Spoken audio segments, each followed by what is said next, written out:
Sie hören Sport und Musik. Das Spiel ist aus! Deutschland ist Weltmeister! Mario Götze! Mario Götze! Tonight, whether you call it football, or soccer, a German American and a German in America dare to call it foosball. German foosball from an American point of view. Let's add some buns to that hamburger and join them for the Schnitzel Boys Deutschland Hour. Yeah! We gotta get Max Bretos yelling, yeah! After a goal. Yeah! Yeah, boy! Willkommen time. Deutschland time, Deutschland Hour. We're talking about topics and stuff, but you know what? I got another German thing I want to talk to you, Bjorn. You would like to be back there, wouldn't you? Well, definitely. But this is something. So I hung out with a couple of friends of mine over the weekend. We're visiting in LA from New York. And I was talking about there. I saw how was Germany. I was like, oh, Germany is lovely. And I was in a German film cake, watching my Wim Wenders and blah, blah. And they're like, oh my God, we went to the IFC Center. That's what this is from them. And they said, we watched this great movie, a German movie. It's out this year. It's from a German director.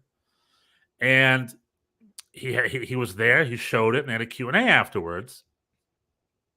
And this guy said to this audience, this crowd, the reason they made this movie, it takes place up in the Baltic Sea. It's about German teenagers or 20s something. What's the name of the movie? It's called A Fire. A-F-I-R-E. Okay. A Fire. And the whole point, they're all having fun up on the beach. And he said to this American audience, featuring my friends, he's like, because of Hitler, Germans aren't allowed to have summer holidays. They don't enjoy summer holidays and they're not allowed to have them. So I made this movie to try to reinvigorate people to say it's a good thing to have a summer holiday. That's what they said to me that he said to them. And I was like, I have never heard that before. He said, according to them, this German director told this American audience that in Germany, it's still frowned upon from an older generation to have summer holidays.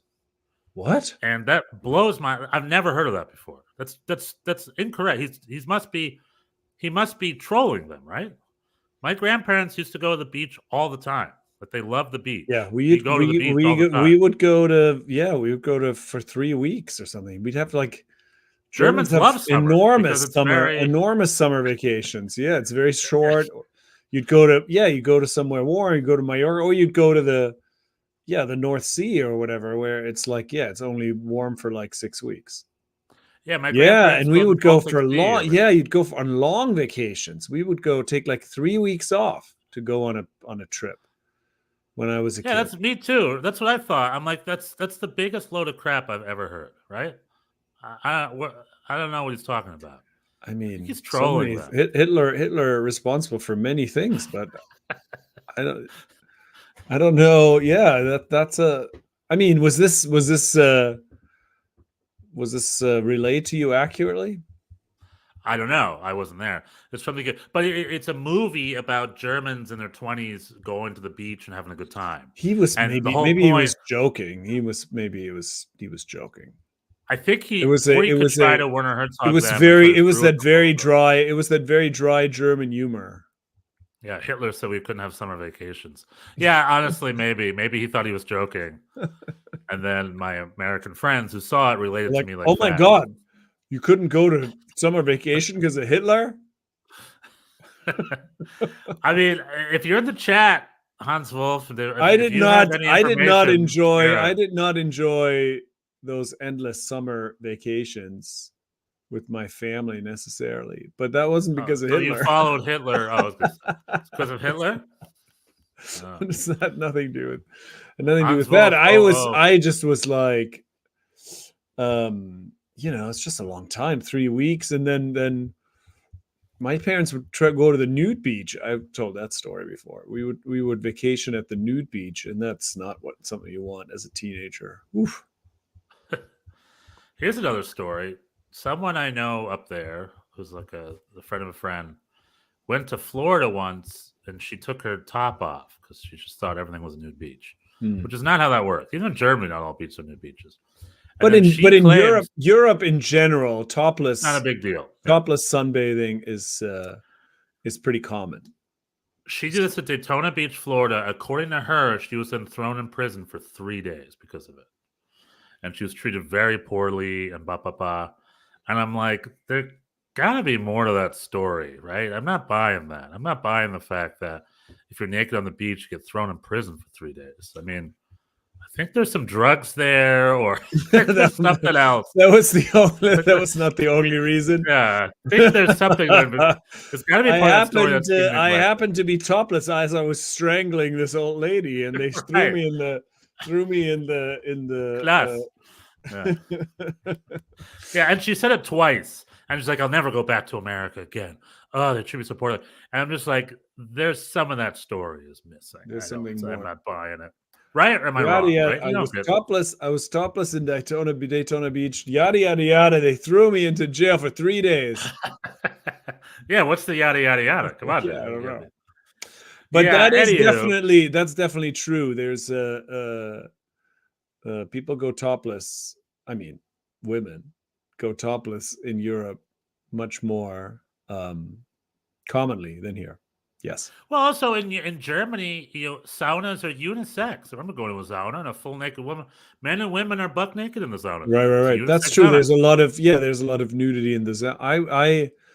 Also not here in America. Pool. I went to the sauna today here in New York City, Williamsburg, and clothing is not optional. Yeah, and it's but is it unisex? But you have to be covered in towels. Unisex, but no, people wear bathing suits. In this. But it's America, baby. Unisex. Yeah. I remember as an American kid, we always, because in the summertime, we always go to the pool, right? The Schwimmhalle. And I remember going to the outside pool, and the first thing I saw were 3 naked German kids just running in the opposite direction, being like, wee. And, my American mind was like, whoa. But in Germany, it's Germany. Kids are allowed to be naked at the pool. No one cares. Yeah, not a problem. Yeah. Anywho. I remember we were at a hotel. We vacationed at a hotel somewhere in the south of Germany when I was a child. And the pool had one clothing optional day, but you still had to wear a swim cap. So only your head had to be covered. Your head had to be covered. I guess because of hair? But I mean, there was some pretty hairy hair. Yeah, there were some pretty hairy dudes, and they still had to. Yeah, I mean, it's just a pool full of little pubes running around. Germany, they have rules for everything. I love it. The rules, they don't have to make sense, but they're there and they will be followed. They'll be followed. Yeah, Hans Wolf remembers the old topless days. David wants to know if it was just walking around cold. He saw a bunch of topless women. I wish. Maybe in the red light district. Yeah, there does have to be water. I don't know. I'm curious, on the Rhine, on the river. I imagine they're also topless sunbathing there. No problem. I know in Munich, in Englischer Garten, there's a lot of there's some clothing optional. Yeah. Oh, that's one of the things I didn't go to. Now I wish I went to double check. I'm sorry. I mean, this is October. This is October. It's probably not. Yeah, it's cold. Not as people not as naked in October. That's true. Not at all costs. Even if we freeze, I will not put a shirt on. No. I mean, I don't. Who knows? It was unseasonably warm, I thought, in October. But anyway. Anywho. Okay. We had Bundesliga over the weekend. We have Champions League coming up this week, starting tomorrow. We got a Champions League. Things are happening. Got Europa Liga. The German national team still in disarray. People are wondering, man, is it time for Rudi Völler to just come back? Take the reins this summer. Yeah, it's not looking good.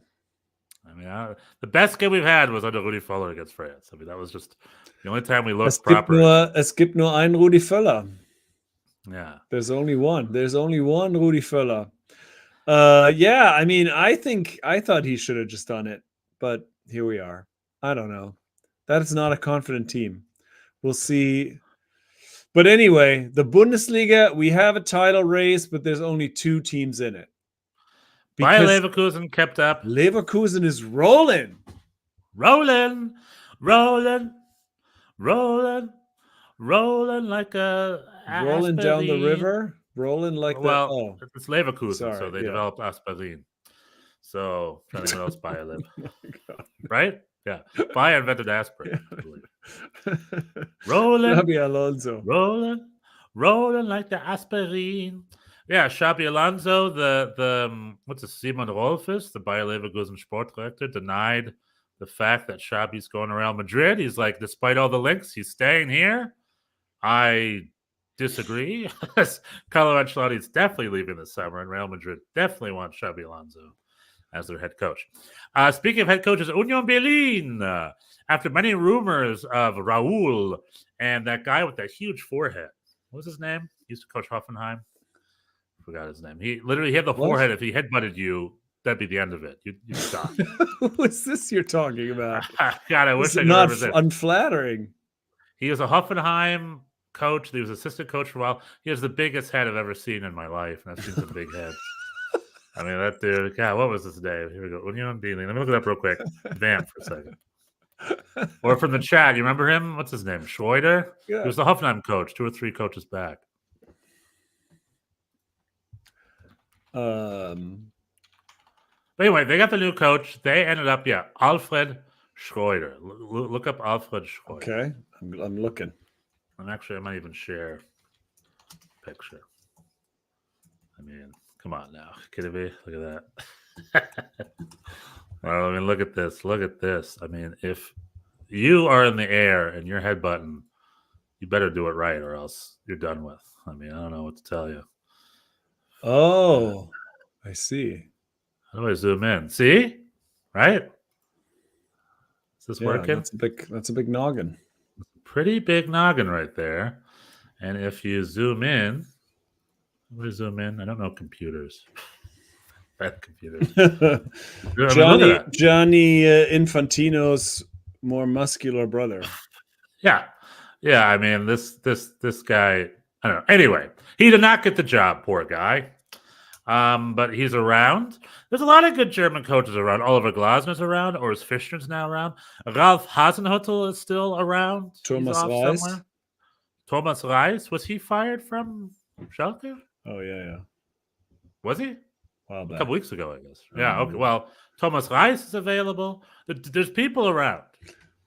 So right now we're getting into cycle season, carnival season, and a couple of coaches are of it, like Alfred Schroeder. And it's funny how Raul was linked to him, but that was a very random That's thing. pretty And random.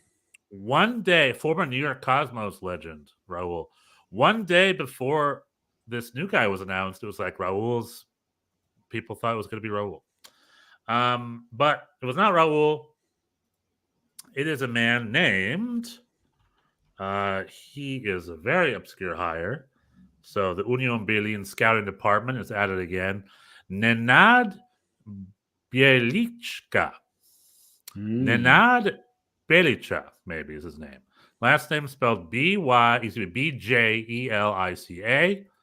He's Croatian. He's had a long career in Eastern Europe. He played for Kaiserslautern and Admira Wacker towards the end of his career. So that's his time in Germany. In his managerial career, he coached Wien, and then in Poland, then in Croatia, then Turkey, and now Berlin. So, total obscurio. I wish him the best. Let's see what he's got. He seems to be the answer. We'll see. We'll see what that, we'll see what that is. I have no real, I don't know the guy, no real analysis or anything. I can't tell you if he plays at high press or what the deal is, but I guess he interviewed well. Maybe he knew a guy who was in the hiring process. We are just speculating here. We're speculating. So that's the Berlin news. As far as football, They got a point. Didn't lose at home against Augsburg. Like at home against Augsburg. Not the best, but they were behind for a lot of it and got the late tie. So Bochum got a point against Heidenheim, Yeah, so they're struggling on getting their points. I guess another. Yeah, I mean, we're going to look at this part of the schedule as the soft part of the schedule, and we're not getting. It'd be good to get a win here and there, but that's not happening. But we're still 14th. I mean, the defense is looking good. Our goal differential is not particularly bad now. So that's good. Like last season, we had the worst goal differential the entire time. So there maybe is some hope, but the defense seems to be pretty solid over the last few weeks. And if they could just figure out how to score a goal or two, but still in 14th place. So as long as we're not in the relegation zone, no one's too worried about it, I guess. You're getting points. Mainz. There's still a lot of crappy teams. I mean, like everyone's getting points. When you have 12 point, Augsburg point. 12th place and down, all average less than a point a game. That is pretty unusual. As the haves and the have-nots increase, going up top, Bayer Leverkusen won. Bayern München beat Köln, unfortunately, but it was a scrappy little 1-0. Harry Kane, man, Harry Kane. Harry Kane's worth every freaking penny. He is crushing it. He is down in the German naysayers. He's down in the English naysayers. He's plugged into Bayern München. He is the missing piece they needed for the most part. Maybe one or two other pieces they can add, but he was the big one missing, the goal scorer up top. So even though it's not super convincing, Bayern München are still winning. They got a 1-0 win against Köln. Köln played well, but unfortunately, Bayern München were just Bayern München. So they got the 3 points, but Bayer Leverkusen got a confident 3 points against Frankfurt. Yeah. No goals. Bremen. Oh, what am I thinking? Oh, against Bremen. I was mixed up with Stuttgart beat Frankfurt. Yeah. Both on the road. But Bayer Leverkusen got a good confident win over Werder Bremen, and then Stuttgart got a good win at Frankfurt. Frankfurt's first home game in a while, because they also had, in addition to the international break, they also had NFL games they were hosting.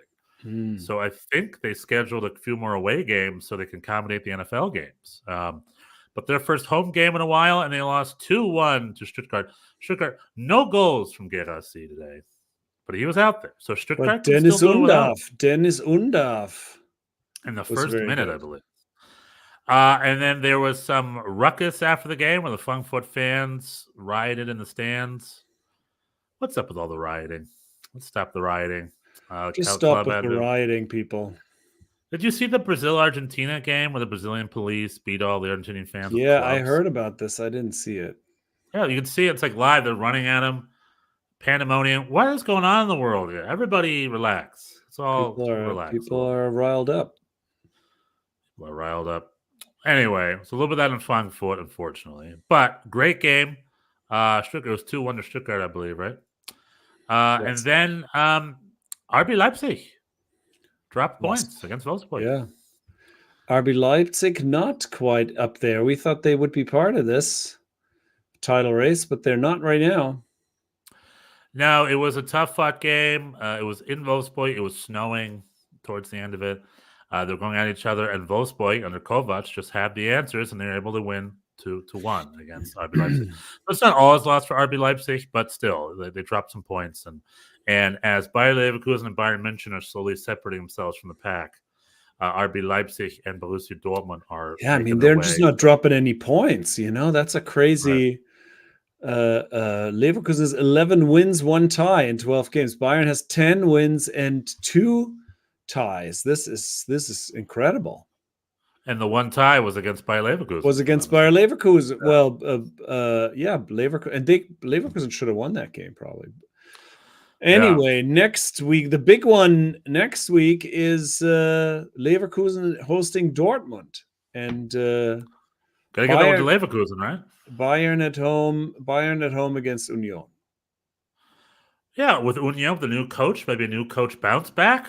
And Dortmund had a 4-2 victory over Borussia Mönchengladbach this weekend. It was 2-0 to Gladbach, and then I think Dortmund pulled back 2 in 1 minute And then they got 2 go-ahead goals in the second half to win a 4-2. But they turned around from 2-0 down to 4-2 victory. Gio Reyna got some significant minutes this weekend. Is he still looking for minutes with Borussia Dortmund? But Borussia Dortmund did get the 3 points, but Borussia Dortmund also not convincing, right? Well, they have just far behind at this point. They're 10 points. Wow. They're 10 points off first place, so that's a lot. Yeah, I mean, their defense is Germany's defense, so not a great defense. Not a great defense. Isn't that crazy that their defense is the national team's defense? And it's just Plus bad Toni for Rüdiger. I both. mean, he's no chum. He's no. Yeah, but you know, Zülle, no chum. Schlotterbeck, and Hummels is what we're talking about here. Well, Schlotterbeck has not been first choice under Nagelsmann. Yeah, about time. And that's Borussia Dortmund getting their 4 goal. But again, they already sacrificed 2 goals ahead of time. They win games, but they have to win games high scoring because there's no shutouts here, or clean sheets rather, for the European term. But then we got Europe this weekend, and Borussia Dortmund versus Milan is the really exciting game. That's what I'm looking for. That's the big one. That's a big one.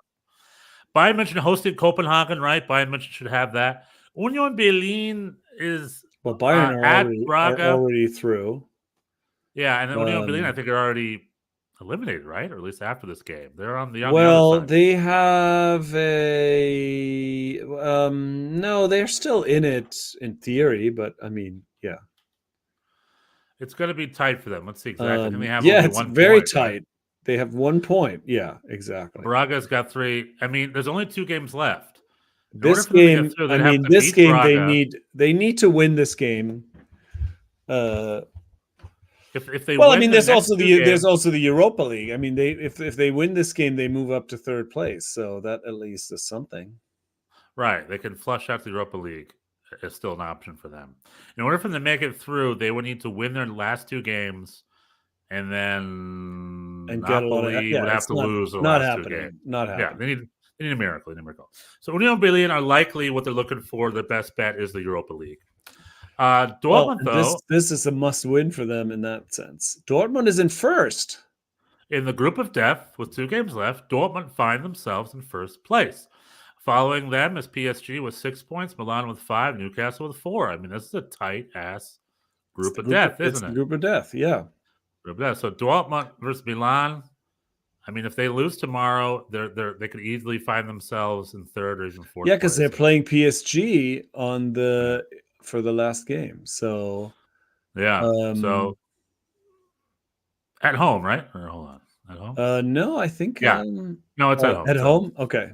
They played in Paris to open. I remember they played in Paris to open the group. It was if they lose, it's going to be difficult. If they win, though, they're in, right?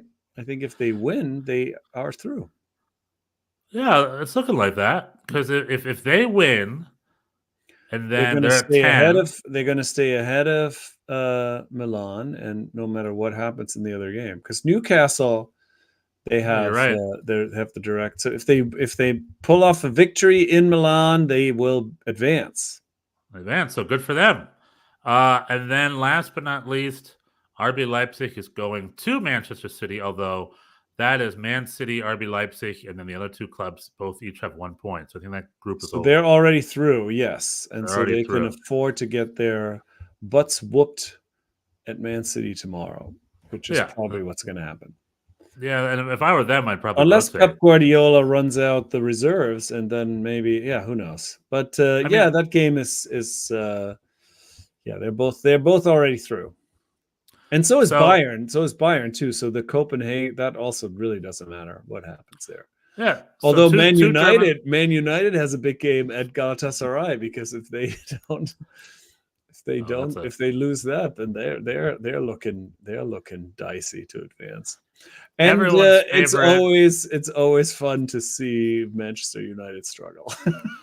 Everyone's favorite dumpster fire, Manchester United. The fire, it's like a tire fire. It's like a tire yard that someone lit on fire years ago, and it just burns and burns and burns.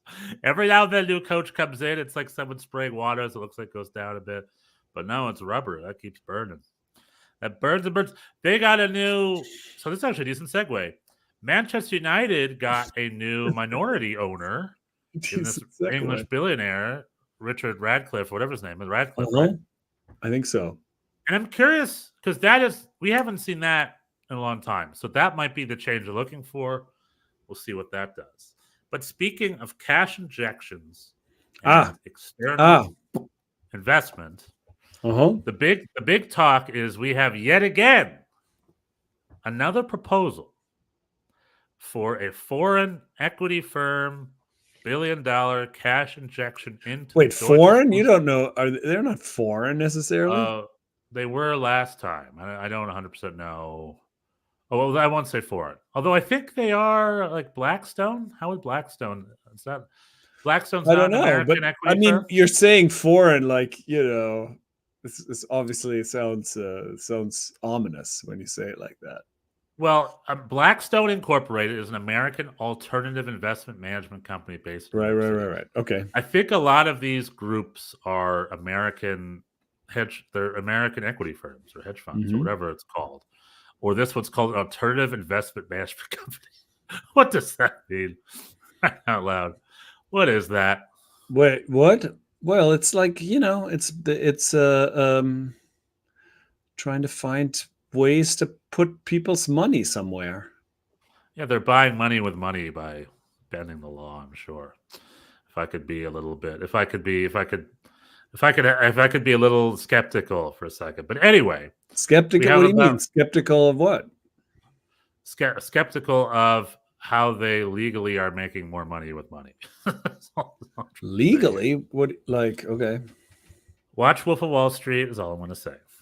Anywho, Advent, Blackstone, Bridgepoint, CVC, and EQT, right? Do they sound like friendly? All these hedge funds or whatever. They're up to bid to invest into this new marketing company that the Deutsche Fußball League has been trying to build for a couple of years now. Now, the DFB is broke.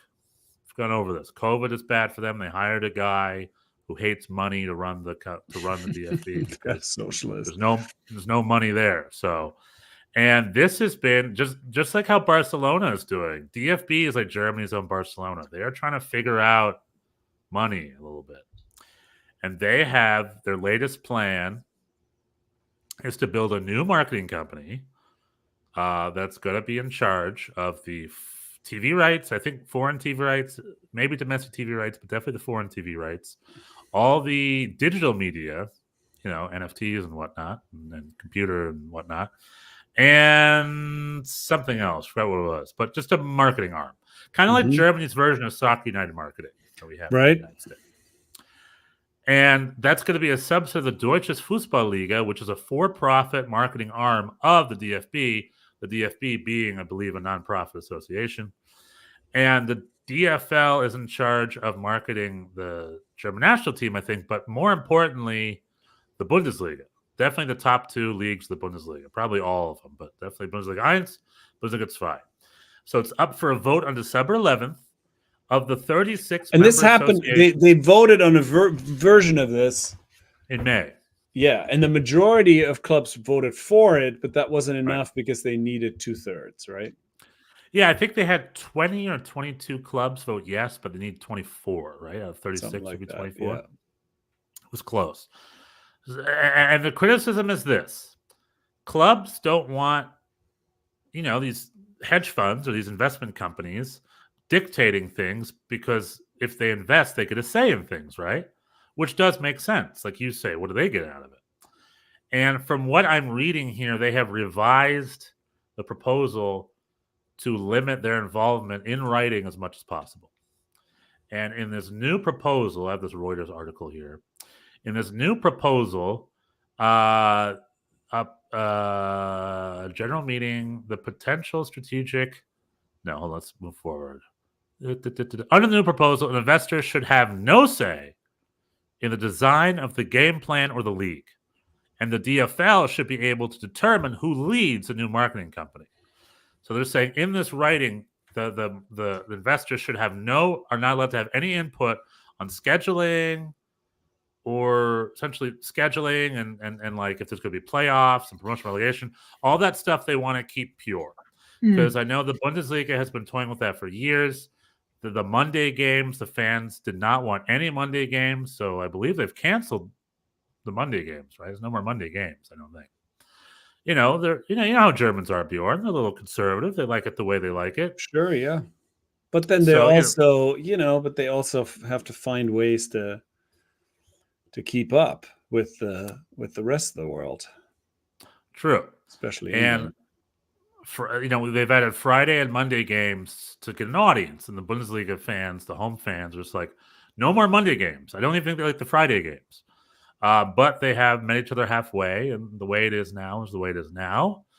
But they are worried that if all this new money comes in, that they're just going to let's get the playoffs going. They just don't want to become, they just don't want to become an American sports league. But we're just speculating, right? We don't know that's the. I mean, the bigger issue is that you have you're selling. You're giving away future money for money today, which may or may not be a good deal, right? It's always good this happens. This is going on in Spain, right? In a big way. They keep, Barcelona keeps selling more and more future media rights to people. And at some point, it generates cash short term, but then it hurts you long term, perhaps. Or the cash infusion leads to a better product. Somehow everybody invests the money wisely. The pie grows and it all pays for itself. That's always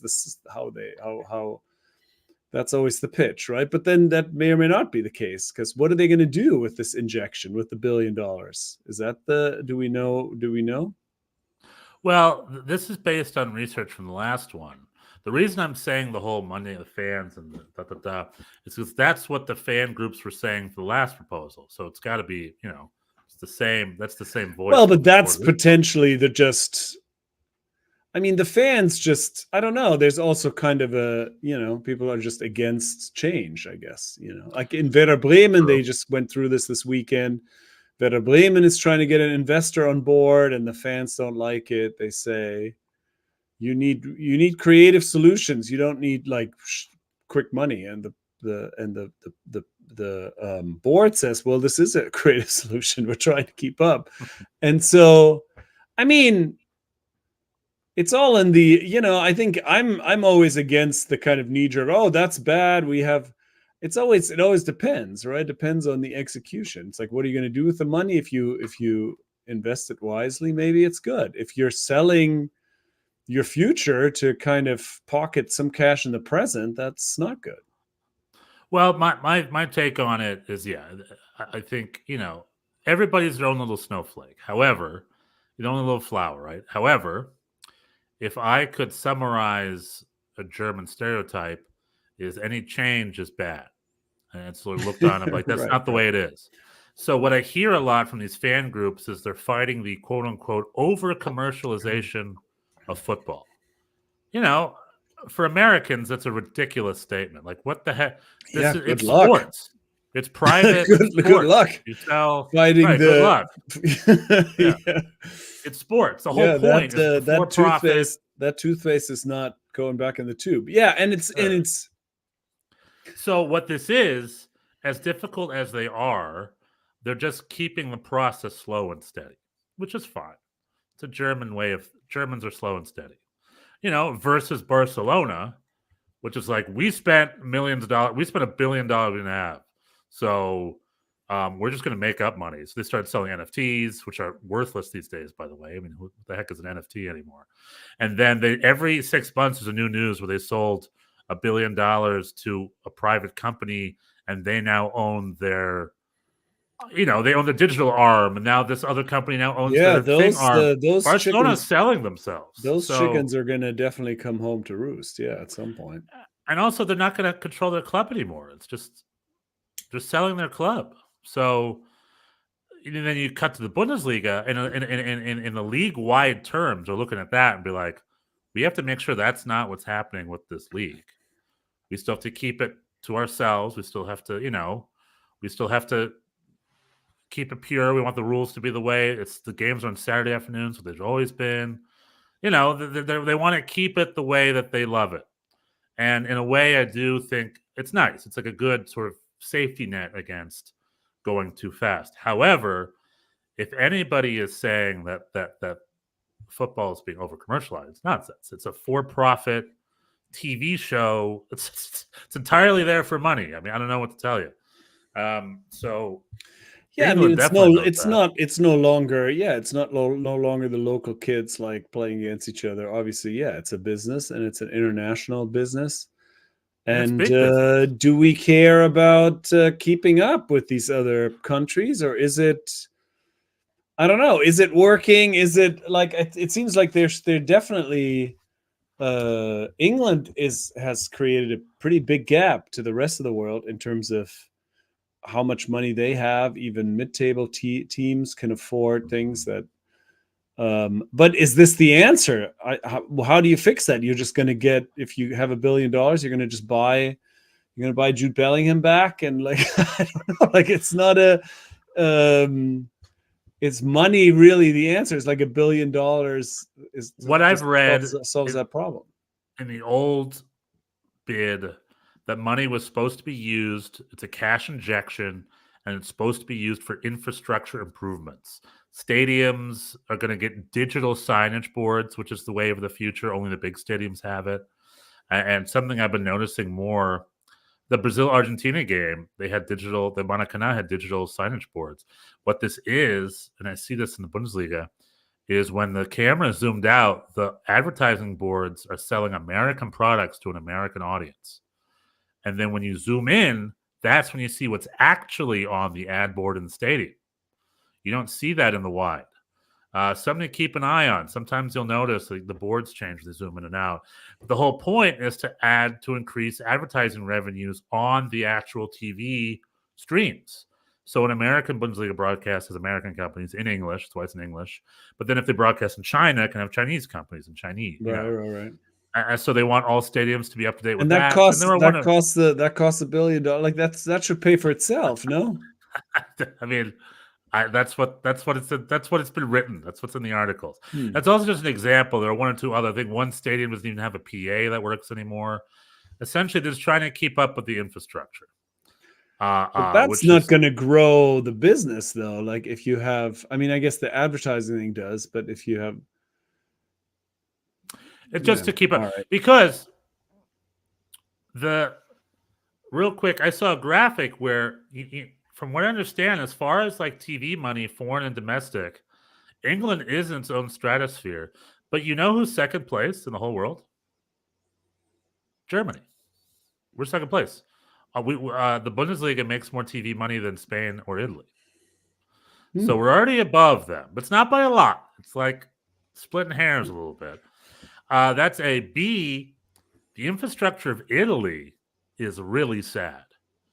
And I talked to an Italian soccer fan about that recently, and he said that in Italy, this used to be a law in Germany, but that's been long been expired or whatever. The law's been appealed. But in Italy, it's still a law where all the facilities, all the stadiums are owned by the city. And it's a way for them to get revenue. And they have no interest in just, like the AC and Inter Milan both play in San Siro. San Siro is owned by Milan, and it's a great revenue source for the city of Milan. They have no motivation to renovate the facilities in any way. So in Italy, their facilities are all these old stadiums with running tracks, Where in Germany, it's all private. It's up to date. And it's new.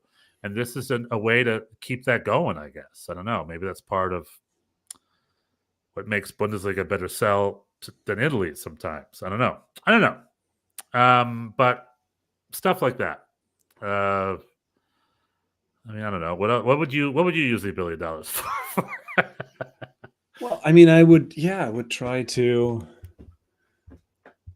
use it in a way that makes you more money, not like it just kind of lines the pockets of a bunch of. I don't know. I don't know. I mean, I would use that to find two funny American dudes that talk about the Bundesliga every week, right? And to put them on a larger platform to get the world's English-speaking more fans media, engaged. more media. Yeah, That's right. This new company that DFL is founding, they need to invest in the Schnitzel Boys. That's all I'm saying. That's probably what most of the. Yeah. If I had $1 billion, I would reserve. That's half of why that for they. our- That's why they have to. They need these outside investors because we have turned down every offer they have made so far, and they are just out. They're just out.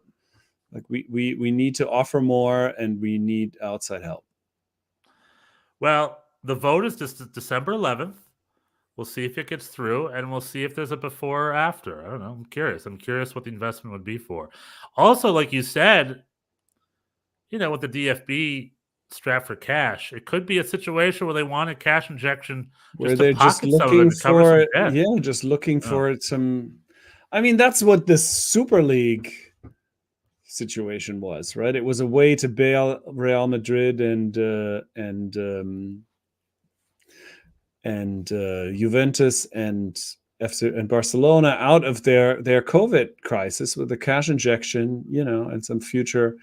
It's always dicey. It's like in some businesses, this is pretty obvious. You need like cash if you want to build a fast food chain. You need money to build, Capital, you need capital. Yeah. In this Seed case, it's not clear. It's not obvious to me. Right. I'm not knowing anything. It's not obvious to me how you would spend this $1 billion in a way that makes sure that you're actually growing the business. I guess this advertising situation, digital advertising, etc., is one.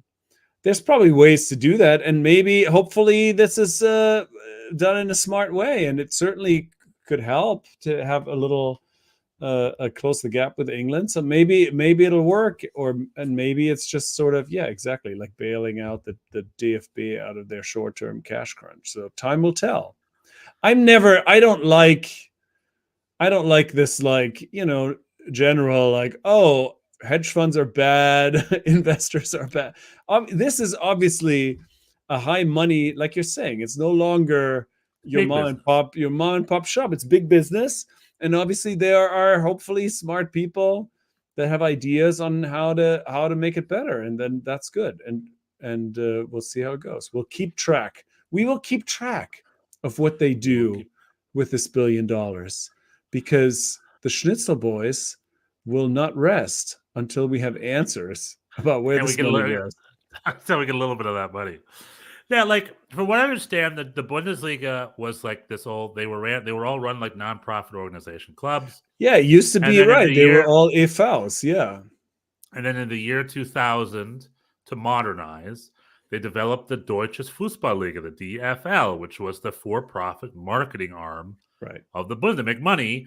So now I'm confused as to why the DFL is going to start another marketing company. I thought they were the marketing company. So that's where I'm a little confused, because I'm like, well, if they need to start this new marketing company, what's the DFL? You know what I mean? They're the ones. Well, we will learn more about this and keep you posted. We will maybe bring in a Bundesliga financial expert after the vote is decided. Perhaps we'll bring someone in, and we'll go from there. All right. Well, Hans Wolf, just to catch a little behind the chat, you have to find out from Dr. Evil the current value of $1 billion. 1 billion. Yeah, I mean, I guess maybe it does cost $1 billion just to modernize the digital advertising. I guess $1 billion doesn't buy what it used to. There was an article that gave a list of examples of what each club was going to do with the money or whatever. That was just one of them. I'm going to try. I don't know 100%. Yeah. I mean, the PA system would be hilarious to me if it's like, we want the most HD super PA system. We want the same system the Rolling Stones use on tour. You don't get it. Then exactly, it's like right. It's like, I finally can tune into Wolfsburg games again. That PA system was just really. I was watching Ohnsorg Theater because it was so terrible. What I will say is, I went to 2 stadiums. I went to Nuremberg and I went to München, and both of them had the same style seat, which is that little generic plastic seat that you just sit in. Where here in America, we have the fold-out seats, the ones that fold up and down. Way nicer, way better. The American seats, way nicer, way better. The seats they have in Germany make no sense, because you walk past people, you can't unfold your chair and go back. You know what I mean? You have to be in front of the guy. You know what I'm saying? they could use a Yeah, I know little. what you're They could saying. use some upgrades. They could use some upgrades. Can take a page out of America's book. Yeah, fold up seats are good. Good plastic seats, good for your butt. Well, when I was And if you wanna stand, they fold up. going to a yeah, I mean it's just different cultures. When I was going to the focus group about the NYCFC stadium, there was just a lot of talk about boxes and amenities and special. It's like it's a soccer game. You don't need a full meal. Don't need a full meal. You can go through the entire thing without eating. Yeah, I mean that's and again in Germany, it's just a Wurst and a beer. Yeah, And that's it. a seat, and you're really just supposed to be there, yell, and have a blast, get drunk, and that's the whole point. We're here in America, Yankee Stadium. It's like we're getting noodles, and then we got the sushi, and then boxes and experiences, and blah blah blah blah blah. Where it's like, but I mean that does generate money, of course. It does. It does make income. Maybe that's what this new $1 billion is for, to get some cheerleaders in there, get some Get a little bit, get some better food, get some vegan. Get some vegan options. Definitely. 100%. 100%. All right. We've done it. That's been Germany week. We got, I guess, what do we got? We got Dortmund and Union Berlin to keep an eye on this week. Can Union Berlin turn around with a new coach? We'll see. No, not in the Champions League. We'll see. I'm trying to maybe get to Europa League. But yeah, Milan against Dortmund, that's the big one. Milan versus Dortmund. Reina versus Pulisic. Pulisic against his old friends. Giovanni Reina. All right. Just like and subscribe, buy merch and whatnot. Tschüss. Tschüss. Nächste Woche. Bis nächste